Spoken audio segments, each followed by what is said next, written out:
Some books seem to choose their readers rather than the other way around, arriving in exactly the right place at exactly the right moment, as though they had simply been waiting patiently for someone to finally notice them. Clara had rented the small cottage for a single quiet weekend, drawn by nothing more complicated than a photograph online showing a deep window seat overlooking a garden and the promise in the listing's own gentle wording of a place where nothing much happened except the weather. She had needed exactly that kind of nothing lately, a stretch of days with no particular shape to them after a season at work that had left her feeling perpetually a half step behind her own life, always catching up rather than simply living inside whatever hour she happened to be in. She had arrived that afternoon under a sky already threatening rain, let herself in with the key left beneath a flower pot exactly where the booking instructions had promised, and spent her first hour simply wandering through the small rooms, getting the feel of a house that was, for these 2 nights at least, entirely her own. The cottage smelled faintly of wood smoke and dried lavender, the particular scent of a house that had been well used and well loved rather than merely maintained, and every surface she touched seemed to carry some small, quiet evidence of the family who owned it, a chip in the paint at exactly the height a child's hand might have caused it,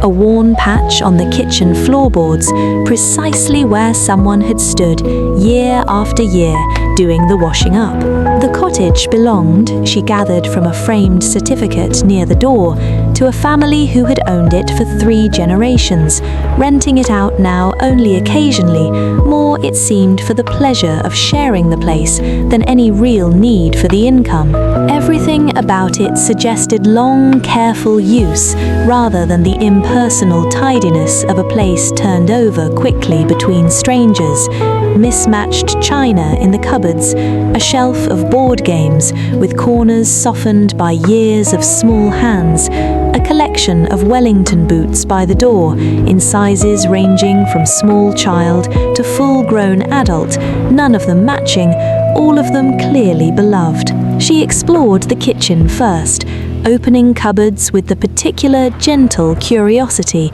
of a guest who wants to understand a place before settling into it properly, finding a pantry stocked generously with the sort of provisions that suggested genuine hospitality rather than mere obligation, jars of preserves with handwritten labels, a tin of shortbread, a bag of coffee from a local roaster tucked beside a box of loose-leaf tea, a small chalkboard by the stove listed in that same careful looping handwriting she would come to know so well by the evening's end, a few simple notes for guests, where to find extra blankets, which floorboard in the hallway creaked loudest, and a gentle reminder that the garden gate stuck slightly in wet weather and needed a firm shoulder rather than a gentle push, along with, tucked almost as an afterthought at the very bottom of the board, a small note reading simply, "Feel free to sit a while in the window seat. It's the best spot in the house on a rainy day, and always has been." It was in the front room, beneath the tall window that gave the cottage its name in every photograph Clara had seen online, that she found the book. The window seat itself was exactly as advertised, deep and cushioned, built into the thick stone wall in a way that suggested the house had been designed around it rather than the other way around, wide enough to curl up on entirely, with faded cushions patterned in a soft floral print that had clearly been chosen at some point decades ago to match the very garden visible just beyond the glass. There, tucked into the corner where the cushion met the cold glass, lay a single well-worn hardcover, its dust jacket long since lost, its cloth cover a faded, dusty blue. She almost didn't notice it at first, mistaking it for simply another part of the window seat's soft clutter, a cushion perhaps, or a folded blanket left for exactly this kind of grey afternoon. But something about its shape, once she looked properly, resolved itself clearly into the unmistakable outline of a book, and she crossed the room to examine it with the particular quiet curiosity she reserved for exactly this sort of small domestic mystery. The cover bore no title that she could make out immediately, the once gold lettering worn down over years of handling to little more than a faint, ghostly impression pressed into the cloth. She opened it carefully, and the spine cracked softly along a well-established fold, clearly a book that was opened to this particular page many times before, whether by one reader or several, she couldn't say. The title page, when she found it, read The Garden Almanac, a slim, old-fashioned volume of seasonal notes and quiet observations about a garden that, judging by the illustrations scattered generously throughout its pages, bore a distinct resemblance to the very garden now visible through the window seat's tall glass, its beds currently dormant and rain-darkened beneath the thickening afternoon sky. A publication date near the front placed the book's original printing well over 60 years earlier, though the paper itself, though yellowed gently at the edges, remained supple and well cared for, clearly a volume that had been handled with real affection rather than left forgotten on some dusty shelf.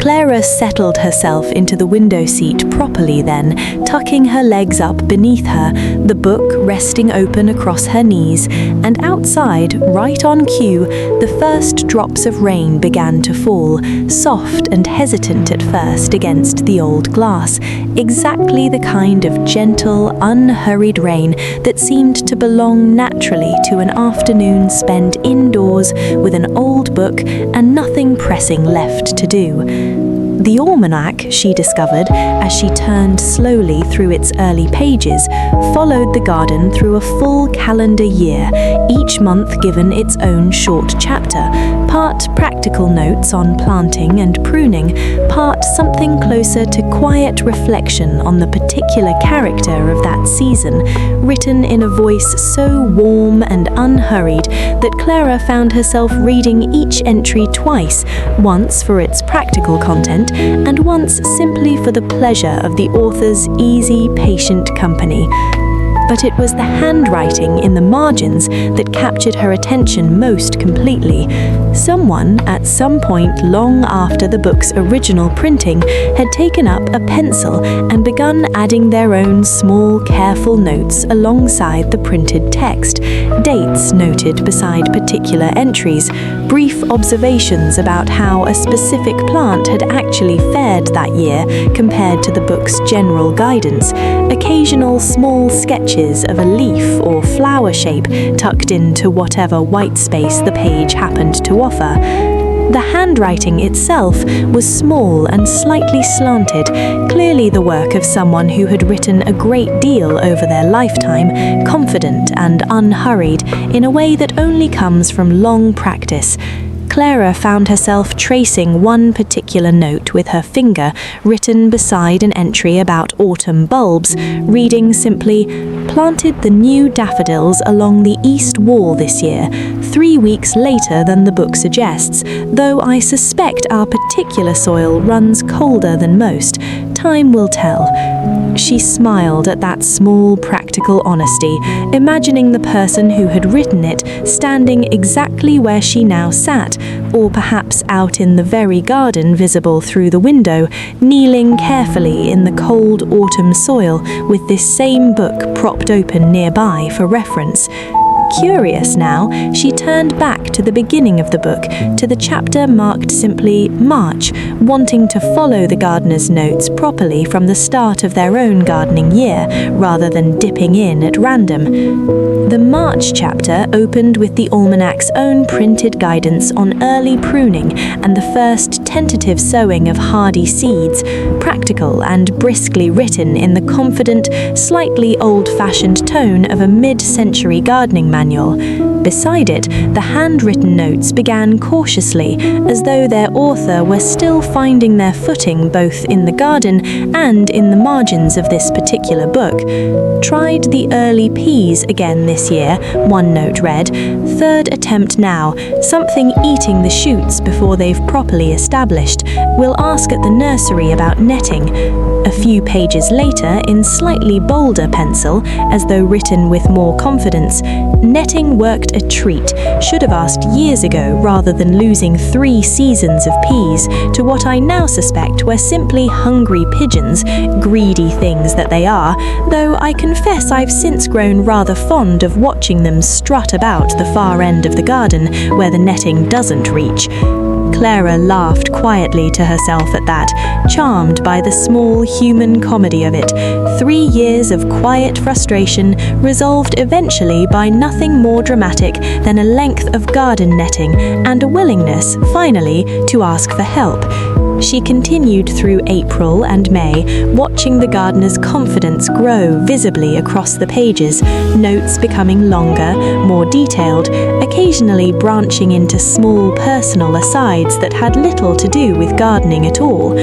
"Grandson visited today," one note from a May entry read, "insisted on helping plant the sweet peas, even though his hands are still too small for the trowel. Half of them will likely come up in entirely the wrong places, but I haven't the heart to mind." A few pages later, in April of what must have been a following year, judging by the slightly different pencil, another note about the same grandson, now apparently old enough to be trusted with slightly more delicate work. "Let him do the thinning of the carrot seedlings by himself this year," the note read. "Nervous the whole time watching him decide which ones to pull, but he took to it rather more carefully than I expected. Perhaps he'll make a gardener yet, though he still insists he wants to be an astronaut, so we shall see which wins out in the end." The June chapter, when she reached it, proved to be where the marginalia grew thickest, page after page crowded with small, careful observations about which roses had taken best to the new bed, which had struggled, detailed notes on watering schedules during what must have been a particularly dry summer, judging by the increasingly worried tone of the entries. "Nearly lost the whole rose bed to the drought," one note admitted candidly. "Watered by hand every evening for 3 weeks running, arms aching something dreadful, but they've pulled through in the end, worth every sore muscle." Outside, the rain had settled now into a steady, comfortable rhythm, drumming softly against the window glass inches from where Clara sat, blurring the dormant garden beyond into soft, indistinct shapes of brown and green.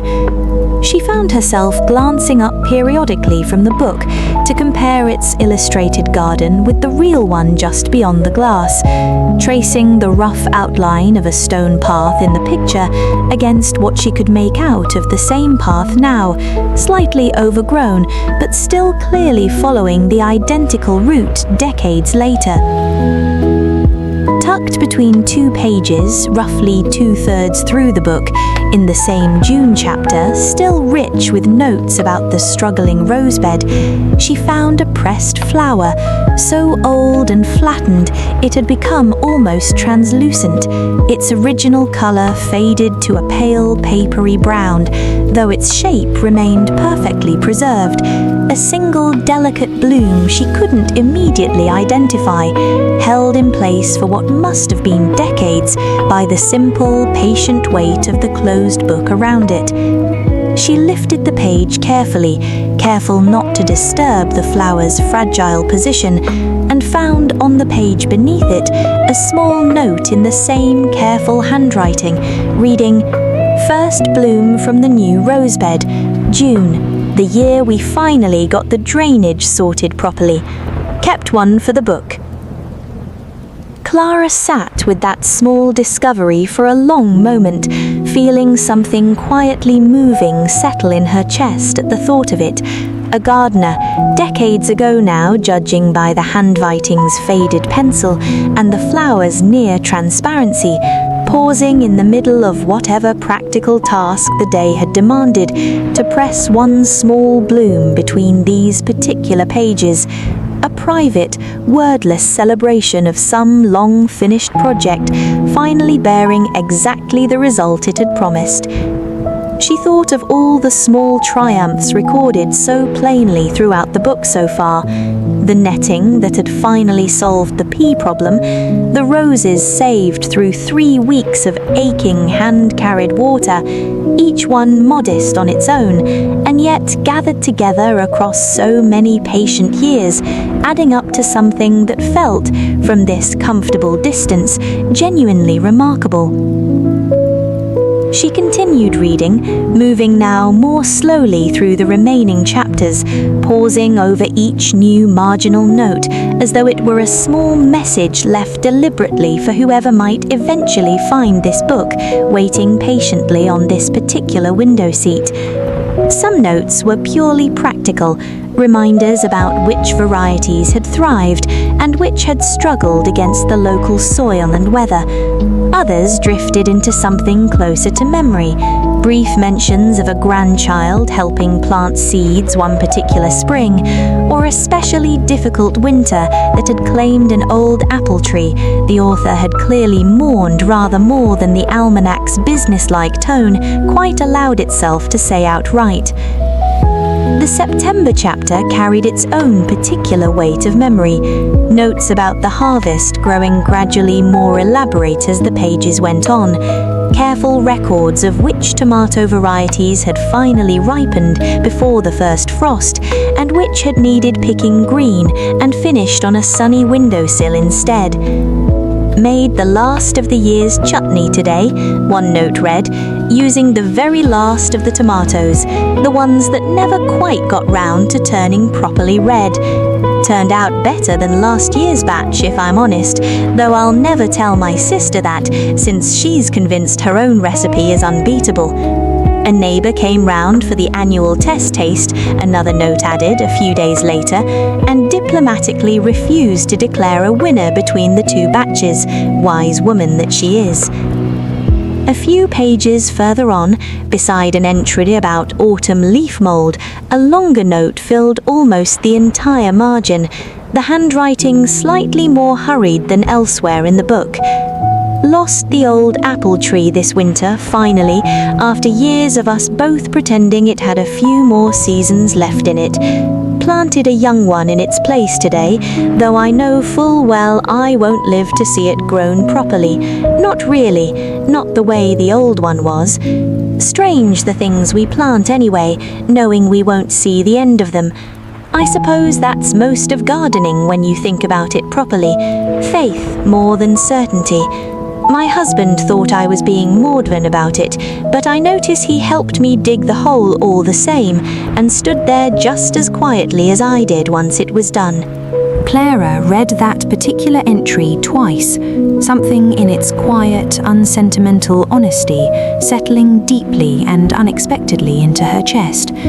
She glanced up toward the window, trying to guess which of the garden's visible trees might be the very one mentioned, a modest apple tree standing near the low garden wall, its bare branches now rain-darkened against the thickening grey sky, clearly no longer young, but not especially old either, exactly the sort of tree that might have been planted with quiet faith rather than certainty some 30 or 40 years before. The October and November chapters grew quieter, the marginal notes thinning gradually as the garden itself, Clara imagined, settled into its own seasonal rest. One brief note near the end of November read simply,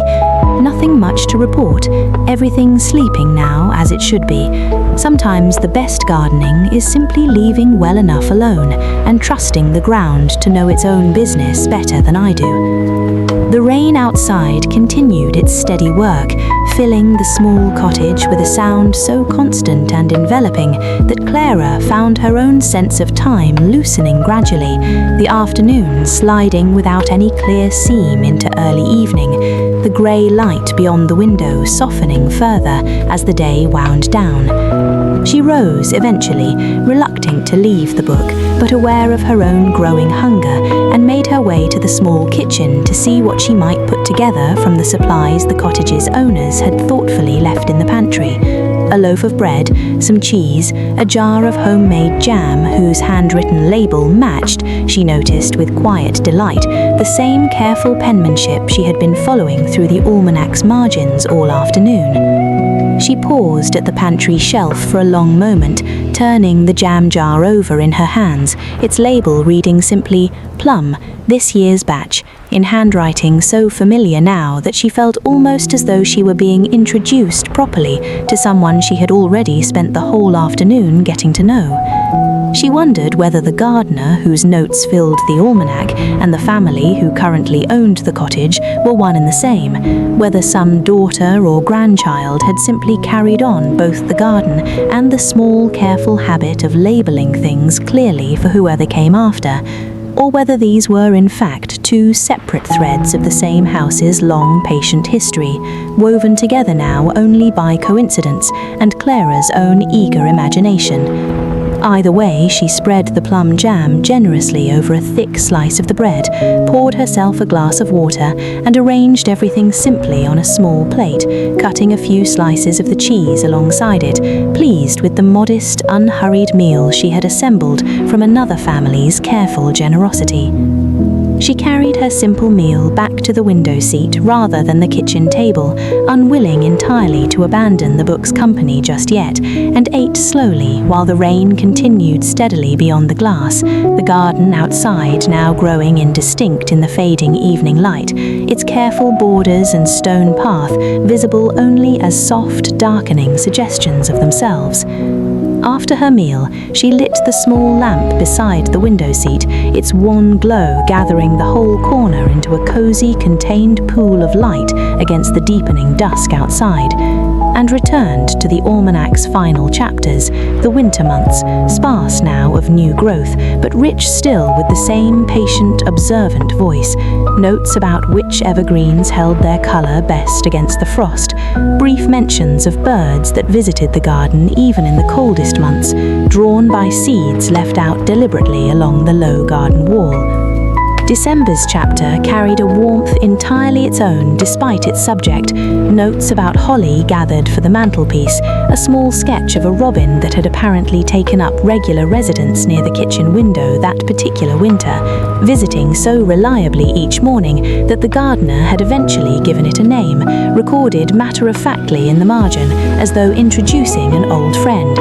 Clarence came again this morning, one note read, right on schedule, cheeky as ever, left him the last of the porridge oats, which he seemed to consider only his due. January's entries grew sparser still, though no less warm for their brevity. Brief notes about seed catalogues arriving in the post, plans already being sketched out for the coming spring, even as the garden outside lay entirely dormant beneath whatever frost or snow the season had brought that particular year.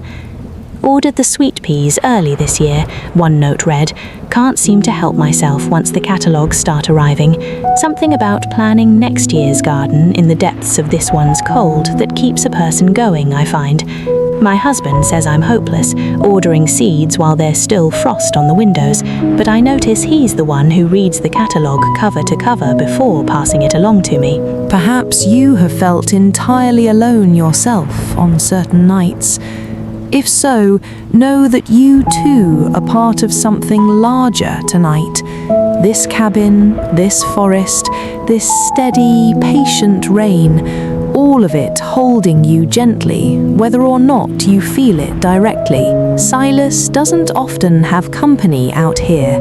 perhaps a handful of quiet travelers a year, drawn deep enough into the forest to find his clearing at all.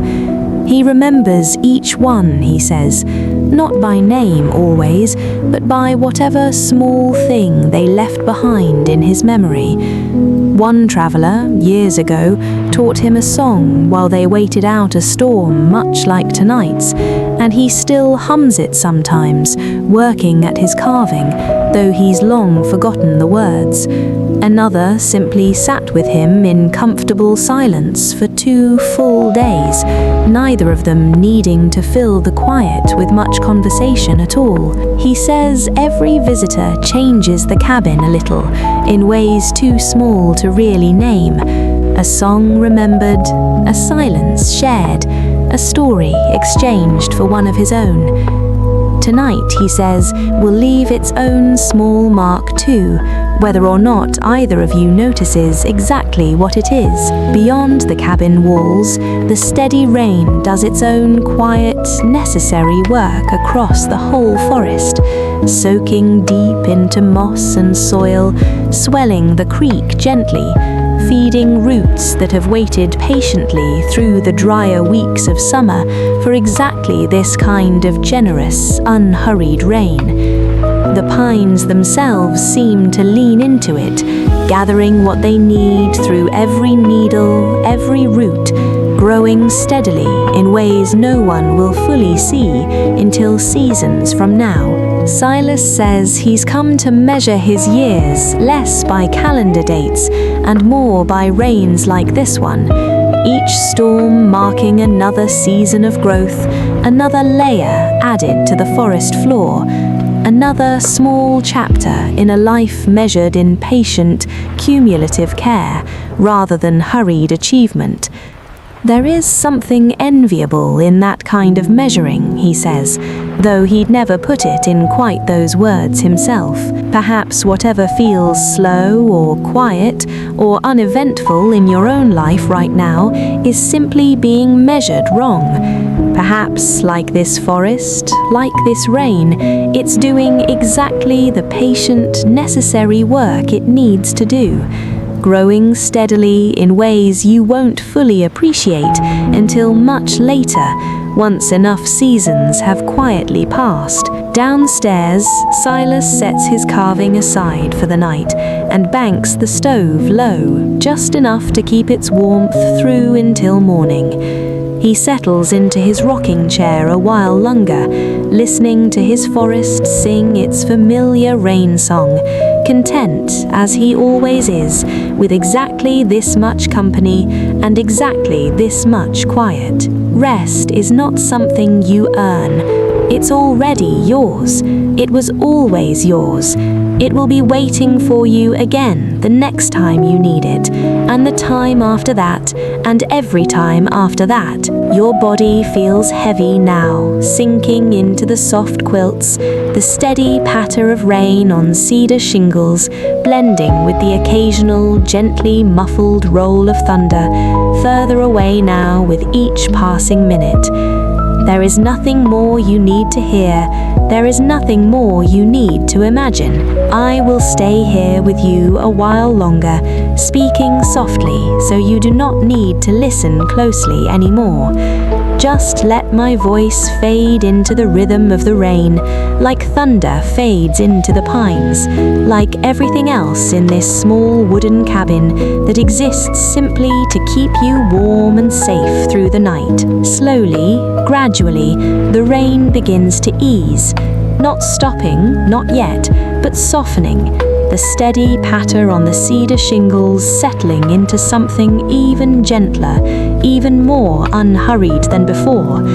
The thunder, too, grows further and further between each roll, its sound now barely more than a distant murmur, swallowed almost entirely by the thick, patient canopy overhead. Downstairs, the stove has burned low, glowing a deep, steady orange, giving off just enough warmth to keep the whole cabin comfortable until morning.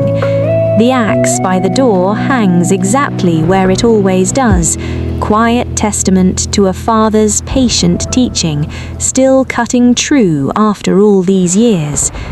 The small carved shelf keeps its same gentle watch over the room, one quiet season at a time. If your thoughts drift now, let them drift slowly, the way the creek drifts over its smooth stones, unhurried, finding its own easy path forward. If If your thoughts settle on something, let them settle softly, the way wood shavings settle at Silas's feet, small and light, and easily swept aside come morning. You do not need to hold on to anything tonight. You do not need to let go of anything either. You may simply rest, exactly as you are, exactly where you are, sheltered by walls raised patiently, log by log, by hands that understood exactly how much a tired traveler might someday need them. The owl calls once more, softer now, further off. The fox kits sleep on, curled warm beneath their fallen log. The creek continues its quiet chatter toward the dark, waiting forest beyond. The squirrels rest snug in their moss-lined hollow. The wrens have long since gone still in the fallen trees' sheltering eaves. She thought, lying there in the quiet, rain-filled dark, about the particular kind of legacy a person might leave behind without ever quite intending to, not through anything grand or deliberate, but simply through decades of patient, careful attention paid to one small garden, recorded almost accidentally in the margins of a book meant originally for someone else's guidance entirely.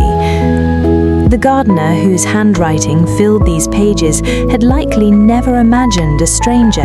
decades later, sitting exactly where they once sat, feeling so entirely unexpectedly comforted by notes never meant for anyone but themselves. She thought too about her own days, usually so full of small, forgettable tasks that left no particular trace behind them, and wondered, drifting slowly now towards sleep,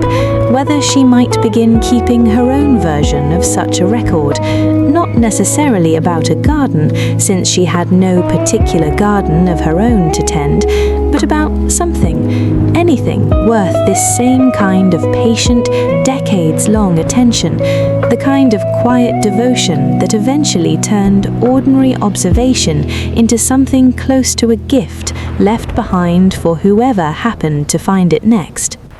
She thought about how strange and lovely it was that a person's whole careful way of paying attention to the world could survive so completely intact within the margins of an ordinary book, decades after the hand that wrote it had grown too unsteady to keep going, long after whatever else that person had built or accomplished had likely faded from any record beyond this one small, patient volume. There was something almost defiant in it, she thought, this quiet insistence on noticing things properly, on writing them down, not for any audience, but simply because they mattered, because a first bloom, or a stubborn frost, or a cheeky robin named Clarence deserved, in their own small way, to be remembered. She wondered whether E.M. had ever imagined this exact scene, a stranger curled up in the same window seat decades later, reading through a whole gardening year in a single rainy afternoon, feeling every bit as comforted as any actual conversation might have offered. She suspected somehow that they had, that the final note's generous, forward-looking hope, whoever reads this next, had been written with precisely this kind of quiet exchange in mind, one patient attention passed forward to another, requiring nothing more than a rainy afternoon and a willingness to read slowly. The rain outside showed no sign of stopping, falling steadily over the whole dark cottage, over the dormant garden with its careful stone path and its east-facing daffodil bed, over the low wall where winter birds still gathered even now for whatever seeds the current owners continued, evidently, to leave out for them, over the young apple tree planted decades ago in careful, unwarranted faith, now grown tall and sturdy enough to have long since earned whatever quiet trust its planter had extended it. It fell, too, over the window seat in the front room, now empty of its book for the first time in what might have been years, though Clara suspected, drifting finally towards sleep, that she would return it carefully to its accustomed corner before she left the following afternoon, exactly where the next visitor might find it waiting, patient and quietly generous for whoever needed its company next. Her breathing slowed gradually, matching the rain's steady, unhurried rhythm, her whole body loose and warm beneath the thick quilt, the almanac resting closed now on the nightstand beside her, its pressed flower safely returned to its accustomed page. She thought, in the last drifting moments before sleep finally claimed her, of the gardener's final note, its quiet, hard-won peace, its simple, generous hope that whoever came next might find in these pages exactly the same unhurried company she herself had found there. She thought, too, of Clarence the robin, gone now surely decades past whatever brief lifespan such a small bird might have managed, and yet somehow still present in these pages, still visiting the kitchen window each December morning for his expected share of porridge oats, held safely in place by nothing more than a few lines of careful pencil and one stranger's willingness on one particular rainy evening to read slowly enough to properly meet him. Somewhere between one soft breath and the next, between the rain's steady patter and the almanac's quiet, patient presence on the nightstand beside her, Clara slipped gently into sleep, carrying with her into whatever dreams the night might offer the small, warm certainty that some kinds of company outlast the people who first offer them, waiting patiently on window seats and nightstands for exactly the right stranger to finally notice and to stay a while and to listen. The end.